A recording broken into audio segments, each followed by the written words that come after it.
નમસ્કાર, સમાચારોમાં હું છું આપની સાથે હિરલ મહેતા। સમાચાર સુરતના બારડોલીમાંથી સામે આવી રહ્યા છે કે જ્યાં ગોડાઉનમાં આગ લાગી હતી અને આસપાસના ગોડાઉન પણ આગની ઝપેટમાં આવી ગયા હતા।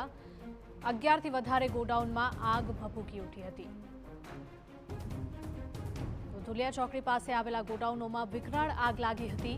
ભંગારના ગોડાઉનોમાં આગ લાગતા માલ સામાન બળીને ખાખ થઈ ગયો હતો। આ ઘટનાને પગલે 15થી વધારે ગાડીઓ ઘટના સ્થળે પહોંચી। પોલીસ અને ફાયરના અધિકારીઓ ઘટના સ્થળે પહોંચ્યા હતા। પાણીનો મારો ચલાવી આગને કાબૂમાં લેવા માટે પ્રયાસો હાથ ધરાયા હતા।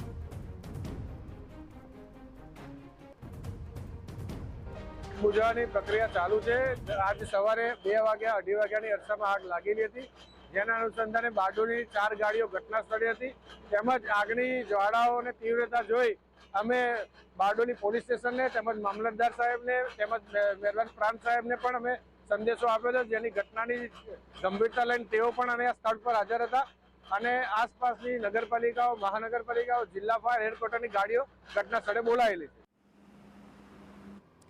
તો જોઈ શકાય છે કે આગ કેટલી ભયંકર લાગી હતી અને આગ એક ગોડાઉનમાં લાગી હતી, પરંતુ આસપાસમાં આવેલા 11 ગોડાઉનમાં આગ પ્રસરી હતી અને તમામ ગોડાઉનમાં રહેલો માલ સામાન અને ભંગારનો સામાન બળીને રાખ થયો છે।